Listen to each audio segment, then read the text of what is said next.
Hello, welcome back to Blendful Live. In this episode, I want to share this blend file that's basically kind of like a way for me to immerse myself in kanji. So we talk about how we can use AI and kind of help us with Blender and also learning kanji, because we can ask Meta AI, for example, give me a list of 25 kanji from JLPD N4, and it's gonna give us a list, and then we can ask more, give me more. So this is N4 level JLPD kanji. Approximately we should learn like 1000 kanji by now if we are using this. Anyhow, so we can always copy paste this into Blender and go back to AI and ask for more. But AI tends to be a little bit fuzzy, I think, because you don't know if it has memory. It could have memory, like memorize. If I have maybe already have 20, 50 kanji that I learn, and I want to learn more, etc. But we need kind of like real data, right? We can also ask, Gemini, etc. But I want the actual full list of the kanji. So I thought, okay, there must be a Python module that I can use to list all the kanji. And indeed, we have something like Kanji List, right? This one kind of like official, and you can have 2000 kanji easily. There's all kind of kanji grouping or hierarchy. I don't know what it is, but there are more than just JLPD. So there's Joyo, Kyoiku, Reiwa, etc. Okay, there's a lot. But okay, anyway, we can actually just grab this module into Blender. If you are using Python, you just pip install Kanji List. So it's kind of nerdy and you need to know a little bit of Python. But if you want to bring this into Blender, it's quite easy. You can just install Blender pip module. Okay, just download the latest release, download the zip, and then install it inside Blender. By doing that, you have the whole kanji inside Blender. So that part already kind of cool. So this is the add-on Python module manager, and just install the Kanji List module in here. Once you install it, you can then have the kanji inside Blender, inside your computer, right? The module is installed into Blender environment. So by doing that, you can now just have text object, for example, in this case, text object randomly scattered, and we can select a bunch of them. We can just randomly assign different kanji. And the cool thing, of course, this kanji, if this kanji is a text object, right, you can always just go to tab, and then you can select this kanji. This one is probably rain, and you can check it out with kanji rain. Yeah, it's correct. If you want to actually draw it, learn the stroke, you can do that. Pick the one that's correct. Okay, that's rain, and the rain can become other form. I think this is pretty cool way of learning. Anyhow, back to Blender. Why do I like it inside Blender? Because inside Blender we can move it around. I mean, it's not like game engine. It's nicer if it's a game engine, but anyway, it's kind of cool anyway to have it inside Blender. You can have it as a geometry nodes. Okay, this one's a little bit weirder, slightly weird, but we can also randomize this. It is actually randomizing itself. If we take a look, if I randomize, this guy will actually change, this character. The string value will change. It's not seem to be updating because I'm using 4.2 alpha, and I think the way to update it, just hit tab and hit tab again. So this is the original mesh. Of course, it's Suzanne geometry, but it's become kanji with some it's been resampled as a curve. So I still think text kanji is better for text objects. So text object is, it's a text object, and then you can always go inside and then replace it with the actual character. For example, this one is a 5, right? You can duplicate this, and then, what is this? Is this a 5? We cannot translate. No, not inside Blender. This is 5. Anyway, just 5.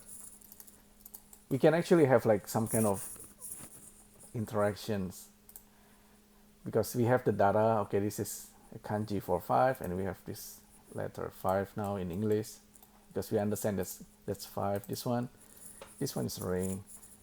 I know this kind of thing, right? Just to quickly change that. This one is just for decorations. I think it's kind of cool as well.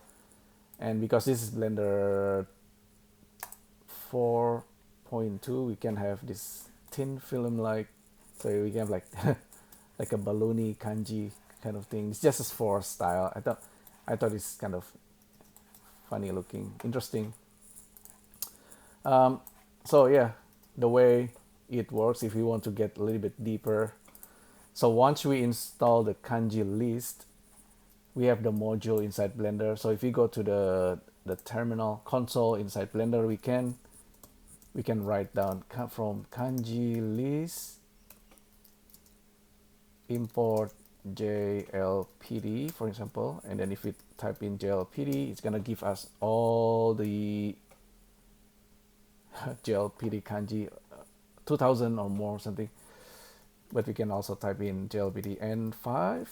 N5 will give us around 100, and JLPD N4 it's not 1000, I think, but it's gonna grow and grow. And we can access the number of kanji, like the index of the kanji. So we can say list of JLPD N5, and then get the index. So we convert it into list and then get the index. Okay, that's basically the number. So if we actually we have things like this in the 3D scenes, right? We can, because they are 3D text, we can use Blender, get the value of the text from its body, get all the value, and then put it into a text list and do more with it, get the translation, etc., bring it back to AI or stuff. Yeah, but anyhow, we have the kanji list kind of nicely, it's a solid data. It doesn't change, it's not fuzzy. So that's why we can actually use this Blender Python script to randomize our text. These text objects, just randomize, until you're happy with it.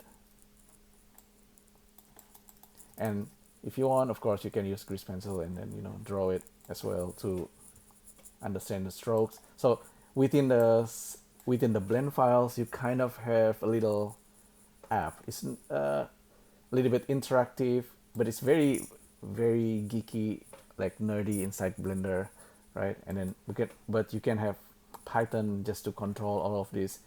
If you ever want to change anything, you can use AI, ask for more script, like if you want to assign like remesh modifier, for example, I just want to add remesh modifier.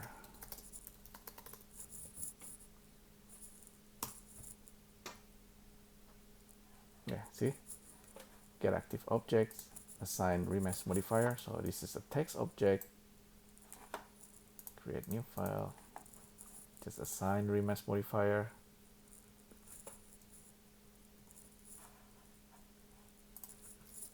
Assign to all selected objects.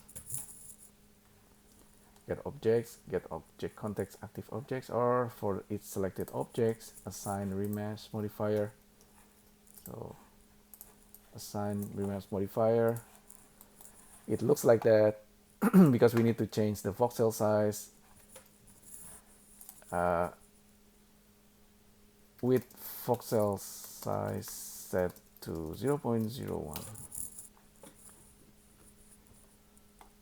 Yeah, I think Meta AI has been trained with Blender scripting, so it's pretty cool. Pretty cool, we can do that. Ah, okay, it's gonna assign it twice. Sorry.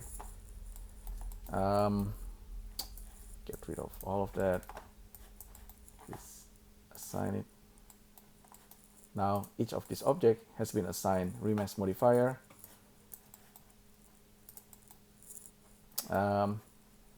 And if you want to have the balloony material, just add a bubble material and then command RL to link the material, so each of these objects now have the nice balloony material. This material itself is a thin film, and this is the setup over here. Principal BSDF.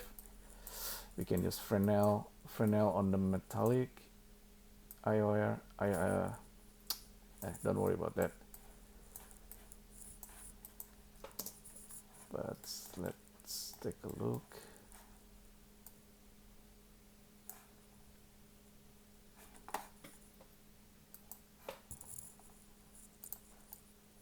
Okay, the coloring is like a balloon because we can adjust this thickness.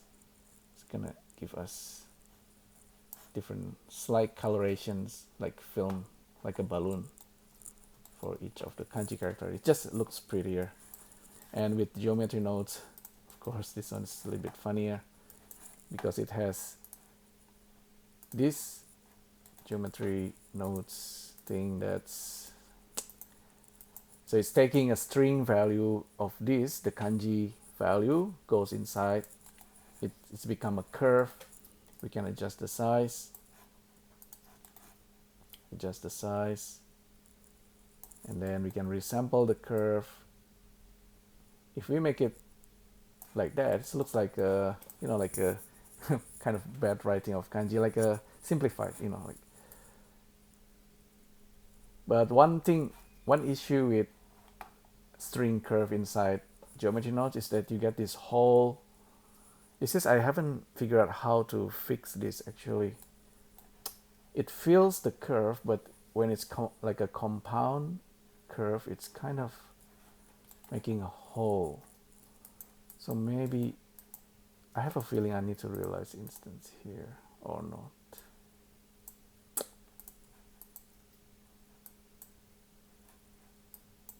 There's something needs to be done there anyhow to remove the hole. So we can extrude, flip the faces, join geometry, merge by distance, realize instance here. We can realize all or using the depths because this is the Blender 4.2, still alpha. But anyhow, you got two different kanji. This one like more blocky type. This one is text objects, simpler. We can, duplicate this. What is this? Is this Hidari or Migi? This is left or right? I always get that confused. This one has mouth, maybe right. Is it kanji for? Yeah, it's a right. It's got a mouth and you're eating with the right hand, so, and the second stroke is right. I don't know. What's left? What's kanji for left? Left, this one, it's got an E.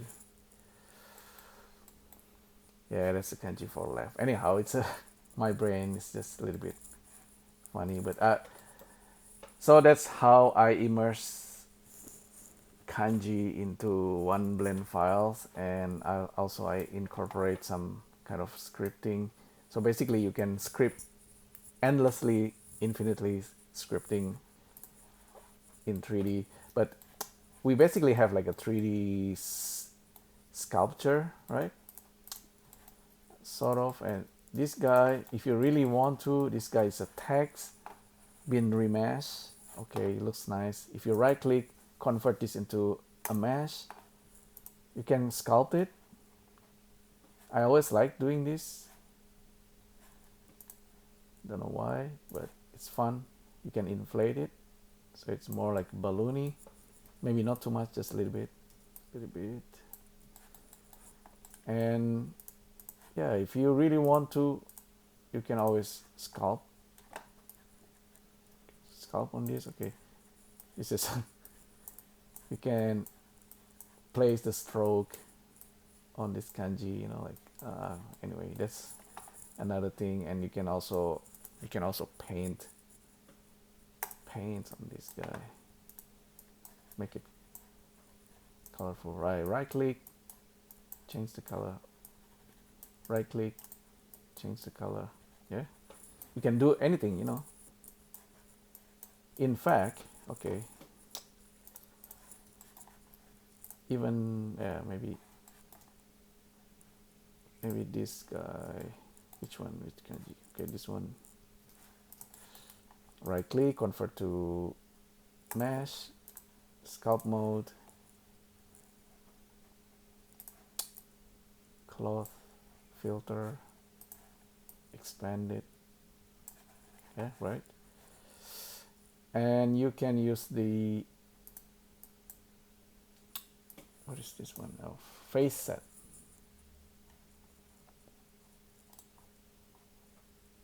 Draw face set. Draw face set allow you to do this. 1, 2, 3. That's the stroke order. Okay. 1, 2, 3. Yeah, everything in order. It's a bit crazy, but you can do that sort of thing. So this one, 1, 2, 3, 4, 5. Right click, convert to mesh. One sheet is a mesh. It's no longer text object. You cannot see the character anymore, but it's become a kind of individual. 1, 2, 3, face. That's the stroke order. Not very clear, but it's probably better with grease pencil. But that's the whole things. And then yeah, hopefully it helps you to learn. You know, we touch a little bit of everything, I guess. There's a Blender scripting, which is, if you don't know, even if you don't know how to do it, you can always ask AI. So I'm actually using Meta AI quite often. It seems to understand Python pretty well, and then also Blender Python. So it helps. It really helps. And we touch a little bit of geometry nodes and then text objects in Blender, which is kind of cool. With text objects, you can change the font and the typeface. So like I said, this is still like real objects. You can replace this with anything. What is this? Ear or eyes? Eyes that's walking, so it's actually a C.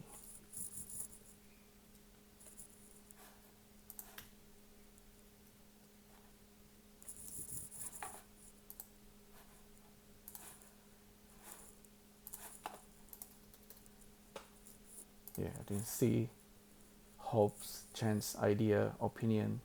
This is a cool kanji, especially if you use it as radical and combine it with other kanji. It's become something else. Like, I just like the whole concept, you know. Even for example, this one, like a human connected to the eyes become a compare or spy on. Yeah, I don't know, it's weird, but it's the thing with kanji. That's the concept. So you can combine the kanji and become something else. It's become radical, it's become something else. So this kanji character, if you convert it into a mesh, it's become individual, like a human character. So it's become special and unique.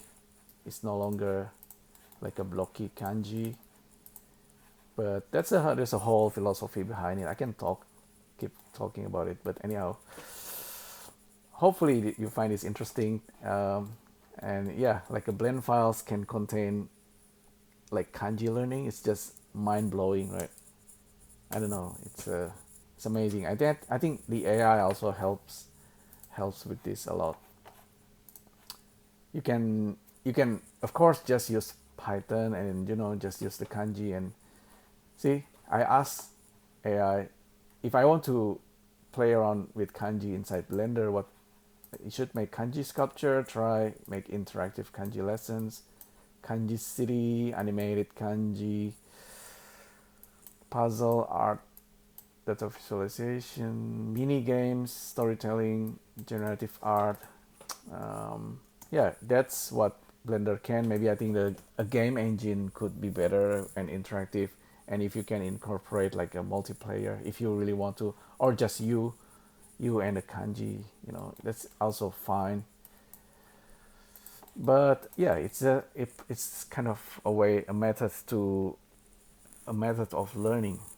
That's the main point. And in fact, like if this is a bunch of text objects, you can grab this kanji and then you can copy paste into AI. Hey, make story out of this kanji, or make like a picture out of it, turn it into a game, and then you can start learning.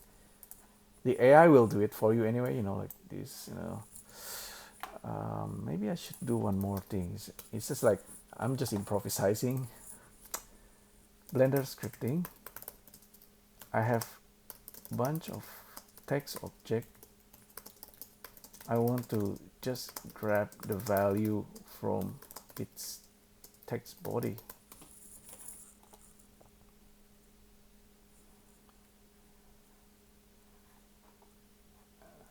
Okay.